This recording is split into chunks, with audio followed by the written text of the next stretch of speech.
Well, Josh, wasn't a 4-1 game, was it? You must be disappointed with the result, but what a performance. Yeah, I think to be honest, it was a really disappointing end to the game, because when you're playing up against top in the league and you know what to expect and you have a game plan and you implement it for so long and so well, does feel like we've really chucked it away there. And obviously the 4-1 scoreline does flatter them, but look, they're a good team. They are patient and break you down, but I thought for the majority of the game we didn't really look in a great deal of trouble, and that is a difference, really, isn't it? Four or five real clear-cut chances, and they've scored 4, and I think it just leaves us ruined, really, of what could have been on a day where, if we made slightly better decisions at different times, and if we were on the right side of the fine margins of football, it's a different outcome. Because you must have been pleased with the reaction, because to go down 1-0 to the best striker in the division after 4 minutes, you reacted really positively. Yeah, I think to be honest, that was a real disappointing one. We worked on things all week, and for us to switch off in 4 minutes and kind of gift him a goal, it was really disappointing. And it was a really, really good reaction from the boys. I think the boys in midfield especially were excellent today. There wasn't a bit of grass which wasn't covered, really, and yeah, credit to everyone. They kept going, we kept going, we got back in the game, and they still weren't really hurting us, and it looked like maybe they might have been there for the taking, because we were creating a few chances, but we've just come out the wrong side of a few decisions today.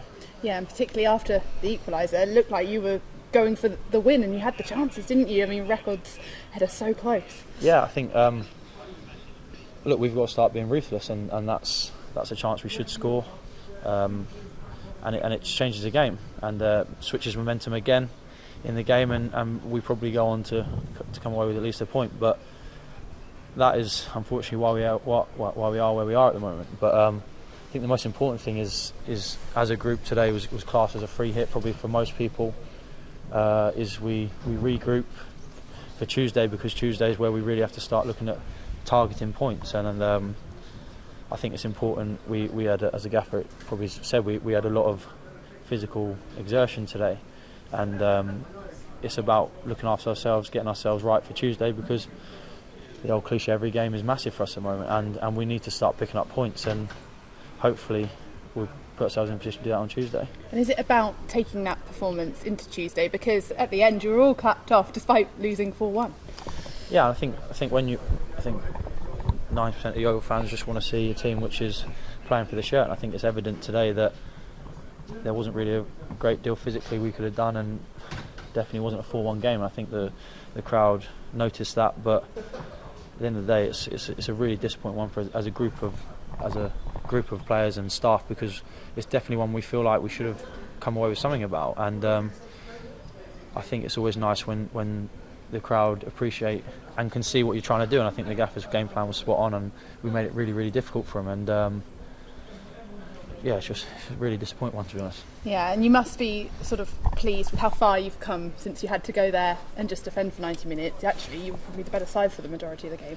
Yeah, I think it is a testament to how far we come, but it's probably a sign of where we keep shooting ourselves in the foot, because we are capable of performances like that, and that isn't a reflection of a team which is 19th place. Do you know what I mean?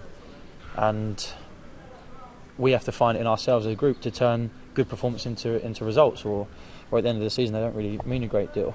I think we've got to take some heart from today, and it's a testament to how far we come and how tactically adept we are. But Tuesday is going to be a completely different challenge. To be honest, the rest of the season is going to be a completely different challenge to that today.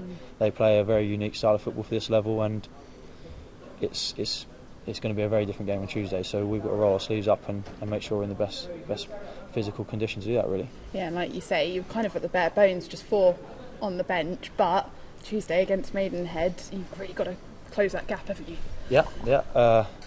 Ideally we probably have a few more fit players available, but that's we are what we are, and we owe it to each other, we owe it to the club, we owe it to the fans to ensure we are in the best position to go and get a result on Tuesday. And it's not alien to us to play a Saturday, Tuesday. Obviously today was probably a bit more running than the average game, but there's no reason why a group of young lads shouldn't be physically fit enough to compete again on Tuesday. You just seem to, you're saying you've got no excuses, you still really want to achieve something. Yeah, I think we could all sit here and make excuses, but that isn't the character. Certainly I'm not that type of character, and I hope it reflects in the rest of the team and the squad. At the end of the day, we try and take ownership, and excuses just it signals a weakness really, and we're trying to look at ourselves rather than point fingers externally and play a blame game. It's down to us, and ultimately we're the people on the pitch who can go and make a difference. So we have to take responsibility of that, and I think it is always nice when the crowd show that gratitude and show and appreciate they've got a team who are trying to run through brick walls for them, really. Thanks for your time, Josh. Cheers, thanks.